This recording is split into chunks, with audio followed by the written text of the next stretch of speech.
पिछले क्लास में जैसा कि आपने देखा होगा कि हम लोगों ने चर्चा की थी गुलाम वंश के बारे में, लेकिन उससे पहले हमने एक पृष्ठभूमि दिया था कि किस तरह से मोहम्मद गोरी ने एक गुलाम वंश की पृष्ठभूमि तैयार की थी और भारत में विभिन्न राज्यों को जीतकर कुतुबुद्दीन ऐबक के लिए एक बड़ा राजवंश खड़ा किया था और उसी के आधार पर आगे चलकर कुतुबुद्दीन ऐबक भारत का गुलाम वंश का संस्थापक बनता है। तो आज हम लोग प्रॉपर वे में गुलाम वंश के बारे में चर्चा करेंगे और कुतुबुद्दीन ऐबक से शुरू करते हैं।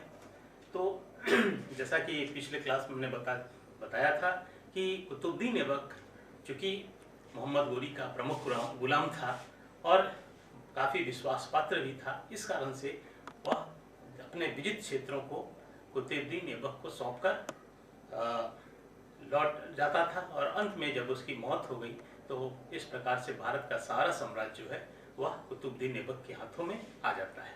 तो इस प्रकार कुतुबुद्दीन ऐबक जो है गुलाम वंश का संस्थापक कह सकते हैं कि गुलाम वंश का संस्थापक बनता है। तो आइए चर्चा करते हैं कि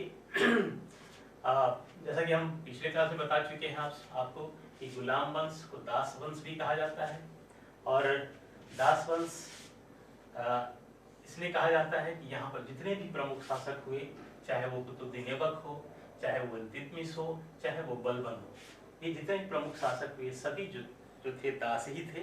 इस कारण से इस वंश का नाम दास वंश पड़ा। इसका पूरा काल जो है 1206 से 1290 ईस्वी तक चलता है। इसे मामलुक वंश भी कहते हैं।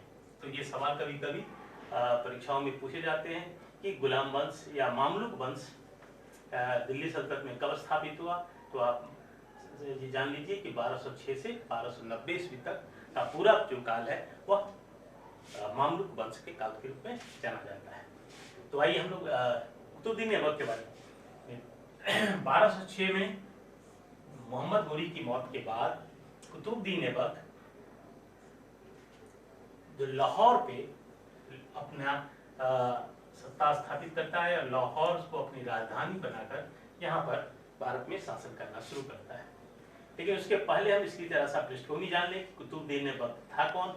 तो कुतुबुद्दीन ऐबक जैसा कि हम लोग पहले पढ़ चुके हैं गुलाम था और इसे जो है यह निसापुर के काजी थे जिसने इसको खरीदा था। तो पहले गुलाम था जिसको गुलाम खरीदा किसने? निसापुर के काजी ने, और बाद में इसको मोहम्मद गौरी ने खरीद लिया। इसको कुतुबुद्दीन ऐबक को। तो इस प्रकार यह जो है कुतुबुद्दीन ऐबक मोहम्मद गोरी का गुलाम हो जाता है। लेकिन गुलाम रहते हुए भी इसने क्या किया? अपनी प्रतिभा और अपने पराक्रम के बदौलत यह कुछ ही समय में गौरी का विश्वास पात्र बन जाता है और तुरंत जो है यह सूबेदार के पद तक पहुंच जाता है। यही नहीं, यह आगे चल करके गौरी के लिए बहुत ही महत्वपूर्ण साबित होता है और हर युद्ध में हर जगह जो है गोरी के साथ यह मिल करके। वही हम लोग गुलाम वंश के बारे में जानते हैं। गुलाम वंश का संस्थापक कुतुबुद्दीन ऐबक रहता है और इसने 1206 से 1210 तक यह सत्ता पर या पूरी तरह से काबिज होता है और इस काल में इसने जो है पूरे गोरी द्वारा दिया गया साम्राज्य को एक तरह से उसे व्यवस्थित करता है और उसके बाद जो है वह पूरी क्षेत्र में शासन स्थापित करता है। इसीलिए इसको कभी कभी परीक्षाओं में सवाल आते हैं कि गुलाम वंश का संस्थापक कौन था, तो हम लोग कह सकते हैं कुतुबुद्दीन ऐबक था। लेकिन कभी ये भी सवाल आता है कि कुतुबुद्दीन ऐबक संस्थापक रहता है लेकिन वास्तविक जो संस्थापक कहलाता है वो किसको कहते हैं? तो वह इल्तुतमिश रहता है। इल्तुतमिश इसलिए रहता है कि बहुत सारी चीज़ें जो गोरी ने इसको प्रदत्त की थी कुतुबुद्दीन ऐबक को, उसको पूरा फुलफिल करने का काम जो है वह इल्तुतमिश ने किया था। और साथ ही साथ एक और महत्वपूर्ण बात कि ऐबक जो था या कुतुबुद्दीन ऐबक जो था इसने कभी भी सुल्तान की पदवी धारण नहीं की थी, जबकि इल्तुतमिश ने बाज़ाब्ता खलीफा से, उस समय का ये था कि खलीफा से लोग जो है खिल्लत प्राप्त करते थे और इसके बाद वहीं से वह सुल्तान का पद होता था।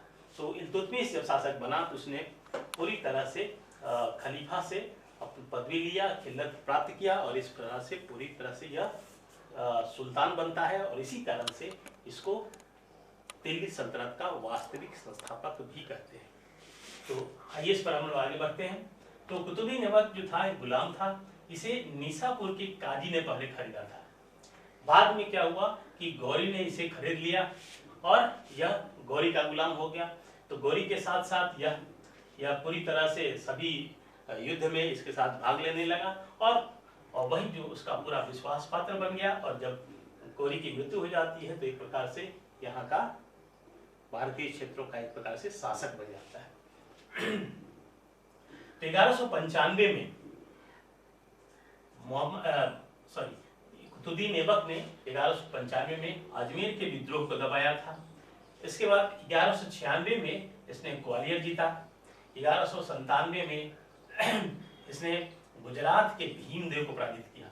हम लोग जैसा कि पहले भी पढ़ चुके हैं कि भीमदेव पर यह आक्रमण जो है सबसे पहले गौरी ने किया था, जो अनिलवाड़ा का शासक था, और गौरी पराजित हुआ था। लेकिन जब 97 में ऐबक ने गुजरात के शासक पर हमला किया और तो उस पर उसको विजित किया, यानी उस पर जीत हासिल की और इस प्रकार से गुजरात जो है वह एक प्रकार से कुतुबुद्दीन ऐबक के नियंत्रण में आ गया।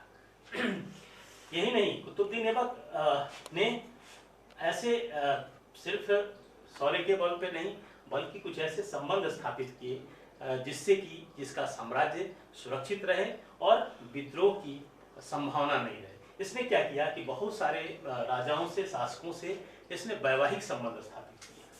वैवाहिक संबंध में सबसे पहला महत्वपूर्ण जो था, उसने गंजनी का जो शासक था जिसका नाम था यालदौज, उससे अपनी पुत्री का विवाह करता है। इसके बाद सिंध के जो कुबाचा रहता है उससे अपनी बहन की शादी करता है और एक दूसरी पुत्री की शादी इल्तुतमिश से करता है, जो आगे जाकर इसका उत्तराधिकारी होता है, जो इसका दामाद रहता है। तो इस प्रकार से कुतुबुद्दीन ऐबक ने अपने साम्राज्य को सुव्यवस्थित करने के लिए विभिन्न वंश के शासकों के द्वारा से इसने वैवाहिक संबंध स्थापित किए थे। अब आइए, ऐबक जो था यह कुतुबी तुर्क था। कुतुबी तुर्क एक जनजाति थी, इसी जनजाति का ऐबक था। इसने 1206 में यानी इसकी मौत के बाद, गौरी की मौत के बाद लाहौर में अपने राजधानी बनाकर वहां से शासन करना आरंभ किया। ठीक है, इसने कोई उपाधि धारण नहीं की। यह पूरे जो इसका जो काल है यानी कि 4 साल का जो पीरियड है 1206 से 10 तक, उस पूरे पीरियड में यह एक प्रकार से मलिक और सिपाह सल्लार जो होता है उसी की पदवी धारण करके यह हमेशा रहा। इसीलिए यहाँ पर इसे वास्तविक संस्थापक या नहीं कहते हैं। वास्तविक संस्थापक वो होता है जो कि वहाँ का सुल्तान हो, वहाँ का शासक हो, जो कि आगे चल कर के ये इल्तुतमिश जो है खलीफा से खिल्लत प्राप्त करके अपने सुल्तान की पदवी धारण करता है और गद्दी प्राप्त करता है, गद्दी पर बैठता है।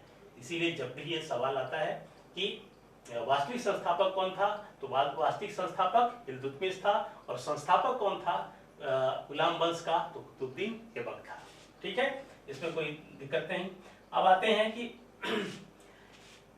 कुतुबुद्दीन ऐबक में कुछ ऐसे चारित्रिक गुण थे जिसके कारण से उसे कई उपाधियां दी जाती है। पहला उपाधि थी लाख बख्श। लाख बख्श इसलिए कि वह लाखों का दान करता था, इसीलिए उसे लाख बख्श कहा जाता था। हातिम ताई, हातिम ताई के नाम से भी फेमस है। यह हमेशा परीक्षाओं में पूछा जाता है कि हातिम ताई किसे कहते हैं, तो हातिम ताई के नाम से फेमस रहता है यही कुतुबुद्दीन ऐबक, अपनी दानशीलता के कारण।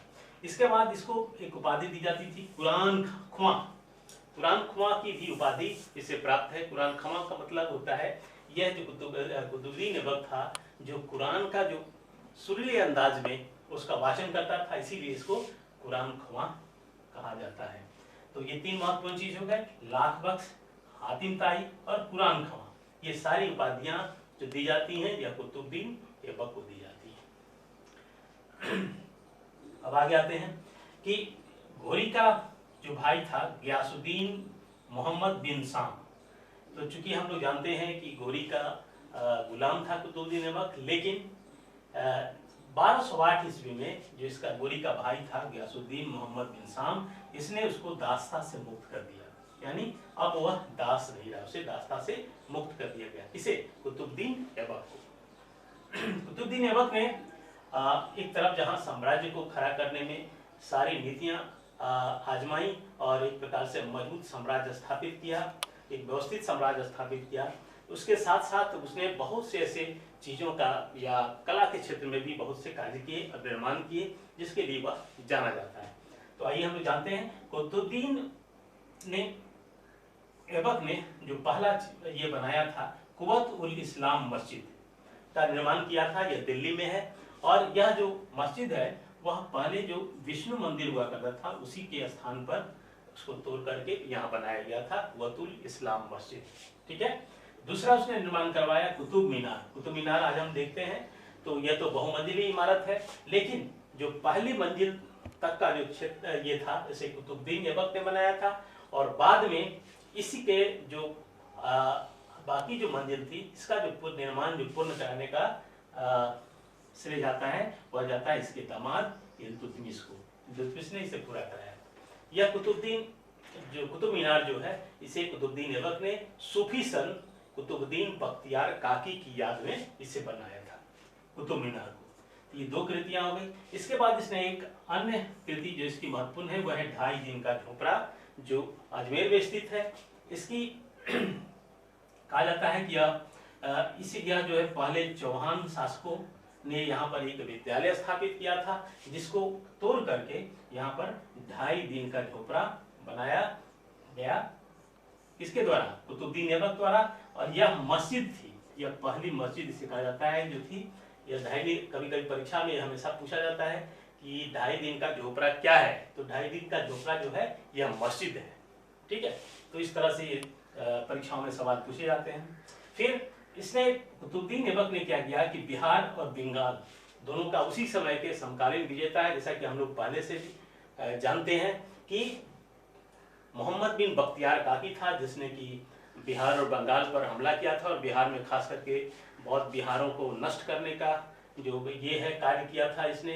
तो इस कारण से यह उसी समय के काल का ये घटना है जिस समय कुतुबुद्दीन ऐबक एक तरफ दिल्ली में शासन कर रहा था, सॉरी लाहौर में शासन कर रहा था, दूसरी तरफ इसका जो एक प्रतिनिधि था जो कि इसी का प्रतिनिधि था मोहम्मद गोरी का, जो कि उस समय बिहार बंगाल में आक्रमण कर रहा था। तो यह मोहम्मद बिन बख्तियार खिलजी था जिसने बिहार में मंदिरों को तोड़ा था। इसके बाद जब 1210 ईस्वी में लाहौर में ही चौगान खेलते हुए घोड़े से गिरकर कुतुबुद्दीन ऐबक की मौत हो जाती है।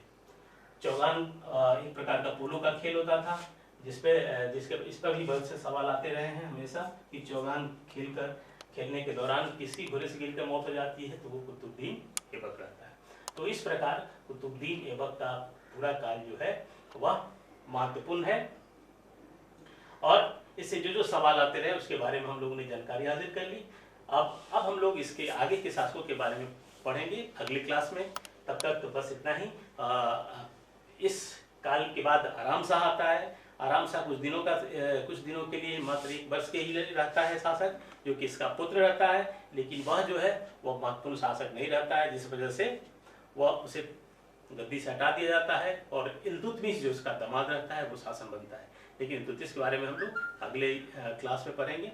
तब तक के लिए धन्यवाद। आप सब्सक्राइब करते रहिए। आपको अगर अच्छा लगता है तो शेयर कीजिए और कोई कमेंट देना हो तो कमेंट बॉक्स में जाकर कमेंट कीजिए।